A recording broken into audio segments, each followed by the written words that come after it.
শুরুতে আমার নাম পরিচয় একটু বলে নেই। আমি ইমরান মিয়া, নিকনেম ইমরান। আমি শিল্পকলা ইতিহাস বিভাগের 19-20 সেশনের শিক্ষার্থী।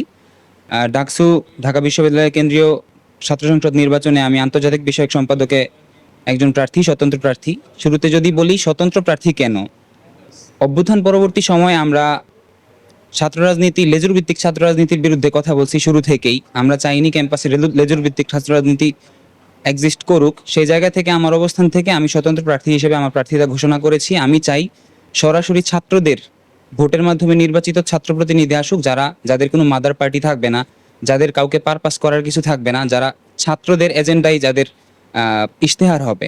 আমার মনে হয় ছাত্রদের প্রতিনিধিত্ব করতে কোনো মাদার পার্টির সাথে যুক্ত থাকা প্রয়োজন নাই।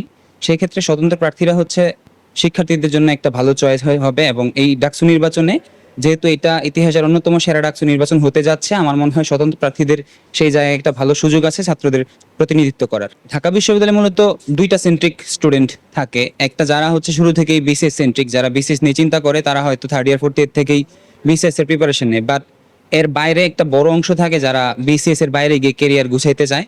তাদের জন্য আসলে প্রপার কোনো গাইডলাইনের ব্যবস্থা আমাদের বিশ্ববিদ্যালয় থেকে সেইভাবে নেই। আমার মনে হয় যে আমি নিজে যেহেতু এই একটা জার্নির মধ্য দিয়ে গেছি, অ্যাডমিশন জার্নি, হায়ার স্টাডিজের জন্য যারা দেশের বাইরে পড়াশোনা করতে চায়, বিভিন্ন দেশের বড় বড় ইউনিভার্সিটিতে পড়াশোনা করতে চায়, তাদের আসলে এই প্রপার গাইডলাইন পেতে অনেক হ্যাসেল পোহাইতে হয়। সেই জায়গা থেকে আমি নিজের অভিজ্ঞতা থেকে আমার মনে হয়েছে একটা প্রপার গাইডলাইন দরকার, একটা ভালো প্ল্যাটফর্ম দরকার, যেখানে আমাদের বিশ্ববিদ্যালয় থেকে যারা বিশ্বের বিভিন্ন দেশে বড় বড় বিশ্ববিদ্যালয়ে পড়াশোনা করছেন বা করেছেন, তাদেরকে নিয়ে বর্তমান শিক্ষার্থীদের, আগ্রহী শিক্ষার্থীদেরকে নিয়ে একটা প্ল্যাটফর্ম গড়া তুলে যায় নাকি, যার মাধ্যমে হচ্ছে আমাদের বিশ্ববিদ্যালয়ের অ্যালামনাই ভাইদের মধ্যে থেকে বা তাদের আন্তরিকতার মাধ্যমে আমাদের রানিং স্টুডেন্ট যারা হচ্ছে হায়ার স্টাডিজের জন্য দেশের বাইরে যেতে চায়, তারা একটা প্রপার গাইডলাইন পাবে এবং এই হ্যাসেল যেটা আমি পোহাইছি সেটা আর তাদের পোহাইতে হবে না। স্কলারশিপ আর এক্সচেঞ্জ প্রোগ্রামটা, আমি যদি বলি এক্সচেঞ্জ প্রোগ্রাম, সেটা ইন্টারন্যাশনাল অনেক ইউনিভার্সিটিতে অনেক বেশি হয়। এক ডিপার্টমেন্ট, বিভিন্ন ডিপার্টমেন্টের স্টুডেন্ট দেশের বাইরে বিভিন্ন ইউনিভার্সিটিতে সেম মেজরে গিয়ে এক্সচেঞ্জ স্টাডি করে 3 মাস বা 6 মাস বা বিভিন্ন স্বল্পমেয়াদী বা দীর্ঘমেয়াদীতে এক্সচেঞ্জ প্রোগ্রাম হয়। সেটা আমাদের দেশে অনেক মানে আমাদের দেশের ঢাকা বিশ্ববিদ্যালয়ে অনেক ডিপার্টমেন্টে সেটা হয়, কিন্তু তুলনামূলক সেটা আন্তর্জাতিক অনেক বিশ্ববিদ্যালয়ের তুলনায় খুবই কম সংখ্যক স্টুডেন্ট সেই সুযোগটা পায় এক্সচেঞ্জ প্রোগ্রামের। আমরা জানি এক্সচেঞ্জ প্রোগ্রামের মাধ্যমে মানে আমাদের জ্ঞানের একটা এক্সচেঞ্জ হয়।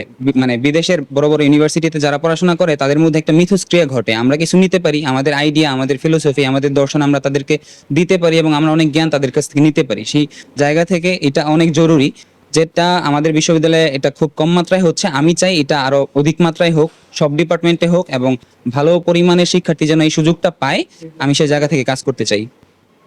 দেখেন, শুরুতে আমি বলছি যে দলীয় প্রার্থীদের একটা মাদার পার্টি থাকে, যাদের মানে বিভিন্ন এজেন্ডা বাস্তবায়নের প্রয়োজন পড়ে, এবং তারা অনেক সময় তারা হচ্ছে ছাত্রদের অধিকার নিয়ে কথা বলতে পারে না, কারণ হচ্ছে একটা কনফ্লিক্ট থেকে যায়। আর সেই জায়গা থেকে স্বতন্ত্র প্রার্থীদের আসলে কোথাও দায়বদ্ধতা নাই। তাদের দায়বদ্ধতা হচ্ছে সরাসরি শিক্ষার্থীদের কাছে তাদের পুরোপুরি দায়বদ্ধতা শিক্ষার্থীদের চাওয়া পাওয়া এবং তাদের দাবি। আমার জায়গা থেকে আমার একটা স্লোগান আছে যে শিক্ষার্থীদের প্রত্যাশাই আমার অঙ্গীকার। তারা মানে তাদের তাদের যা প্রত্যাশা সেটা আমার সংগ্রাম হয়ে উঠবে, আমার মুখে, আমার কণ্ঠে। আমি তাদের জন্য কাজ করতে চাই এবং আমার কোনো মাদার পার্টি নাই। অভ্যুত্থান পরবর্তী সময়ে আমরা এইটাই চেয়েছি শুরু থেকে, যে কোনো লেজুর ভিত্তিক রাজনীতি থাকবে না। যদিও ওইটা ওইভাবে হয়ে ওঠে নাই, কিন্তু যেহেতু একটা ডাকসু নির্বাচন আমরা 6 বছর পরে পাচ্ছি, আমরা এটা প্রত্যাশা করতেই পারি যে আমরা এই লেজুর ভিত্তিক রাজনীতির বাইরে গিয়ে স্বতন্ত্র শিক্ষার্থীদের মধ্যে থেকে নেতা নির্বাচিত করব, এবং যাদের এজেন্ডাই হবে সাধারণ শিক্ষার্থীদের প্রত্যাশা। তা বিশ্ববিদ্যালয়ের র্যাঙ্কিং অনেকগুলা ক্রাইটেরিয়ার উপর ডিপেন্ড করে। আমাদের বিশ্ববিদ্যালয়ের সম্ভবত সংখ্যাটা আমি এই মুহূর্তে বলতে পারছি না, অনেকগুলা ক্রাইটেরিয়া থাকে। সেটা বিশ্ববিদ্যালয়ের অভ্যন্তরীণ বিভিন্ন ব্যাপার হোক, আবাসিক ফ্যাসিলিটি হোক, ক্লাসের সংখ্যা, অথবা হচ্ছে এমনকি বিশ্ববিদ্যালয়ের শেষে জব মার্কেটে এটার একটা রিপোর্ট তারা সংগ্রহ করে। অনেকগুলো ক্রাইটেরিয়া আছে। সেই জায়গা থেকে আমার মনে হয় ঢাকা বিশ্ববিদ্যালয় এখন কিউএস র্যাঙ্কিং এ 500-র দিকে আছে, যেটা এই যাবৎকালে খুবই ভালো। আমরা লাস্ট কয়েক মাস আগেও 800, 1000, 1200-র দিকে ছিলাম। এটা উন্নতি হয়েছে, কিন্তু আমার মনে হয় এমন অনেক বিশ্ববিদ্যালয় আছে যাদের থেকে শিক্ষার মান ঢাকা বিশ্ববিদ্যালয়ে অনেক বেশি। এটা আমরা মানে পারিপার্শ্বিক কিছু ক্রাইটেরিয়ার ফুলফিল করতে না পারায় আমাদের র্যাঙ্কিংটা 500-র পরে যাচ্ছে। আমার মনে হয়, মানে ব্যক্তিগত মতামতে আমার মনে হয় ঢাকা বিশ্ববিদ্যালয়ের যেই যোগ্যতা আছে, আমাদের যে শিক্ষার্থীরা এখানে 40,000 শিক্ষার্থী এখানে পড়াশোনা করে, এবং যেই যোগ্য শিক্ষার্থীরা এখান থেকে বের হয়, ভালো ভালো জব সেক্টরে যায়, দেশের বাইরে বিভিন্নভাবে সফল হয়, এই বিশ্ববিদ্যালয়ের কিউএস র্যাঙ্কিং এ আরো উপরে থাকা উচিত। এবং আমরা শিক্ষার্থী হিসেবে বিশ্ববিদ্যালয় কর্তৃপক্ষকে সেইটুকু সহযোগিতা করতে চাই কিভাবে কিউএস র্যাঙ্কিং এ বা বিভিন্ন র্যাঙ্কিং এ আমরা বিশ্ববিদ্যালয়ের ধাপটা আরো উপরে নিতে পারি। প্রতিশ্রুতি বা ইশতেহার আমরা স্বতন্ত্র প্রার্থী হোক অথবা দলীয় প্রার্থী বা বিভিন্ন প্যানেলের যে প্রার্থীরা সবাই যার যার জায়গা থেকে যার যার পদে বিভিন্ন ইশতেহার দিছে, যে ইশতেহারগুলা অনেকাংশেই বাস্তবধর্মী এবং আশা জাগা নিয়ে।